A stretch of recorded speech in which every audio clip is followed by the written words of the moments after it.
રાધે રાધે. આજે ધનતેરસ છે. આપ સર્વને ધનતેરસની ખૂબ ખૂબ શુભેચ્છાઓ. તો મિત્રો, આપણે ધનતેરસ આપણે શા માટે ઉજવીએ એની એક કથા આવે છે શાસ્ત્રો પ્રમાણે કે જ્યારે દેવો અને અસુરો સમુદ્ર મંથન કરે છે, એમાંથી 14 રત્નો નીકળે છે. એ 14 રત્નોમાંનું એક ભગવાન ધન્વંતરી અમૃત કળશ લઈને સમુદ્રમાંથી નીકળે છે. એ આ દિવસ ધનતેરસ.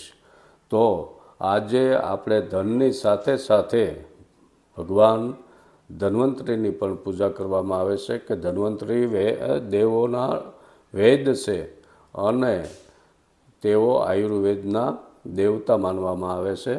તો આજે ધનની સાથે સાથે ભગવાન ધન્વંતરીની પૂજા કરવાથી આપણું સ્વાસ્થ્ય અને દીર્ઘાયુનો વધારો થાય છે. તો મિત્રો, એક બીજી પણ કથા આવે છે હરિવંશ પુરાણમાં કે જે રાજા હિમા અને યમદૂતની કથા આવે છે.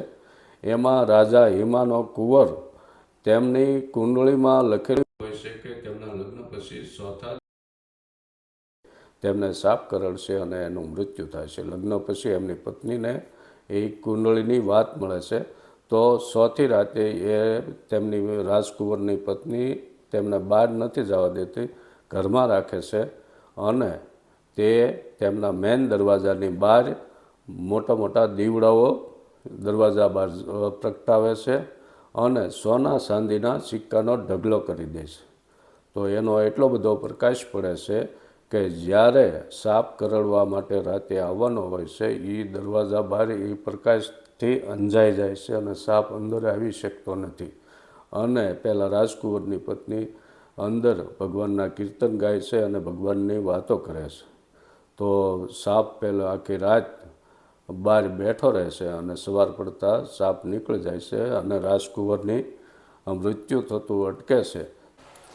આ ઘટનાના કારણે આપણે ધનતેરસના દિવસે આપણા ઘરની બહાર દીપ પ્રગટાવવામાં આવે છે જે યમદીપ તરીકે ઓળખાય છે. અને આજે સોના ચાંદીના ખરીદી કરવાનું મહત્ત્વ છે કે આપણા જીવનમાં સુખ, સમૃદ્ધિ અને આરોગ્યતા જળવાઈ રહે અને આપણું જીવન સુખી બને. તો મિત્રો, આવીને આવી નવી વાતો લઈને ફરી પાછા મળશું. આજે તમને બધાને ધનતેરસની ખૂબ ખૂબ શુભેચ્છાઓ. રાધે રાધે.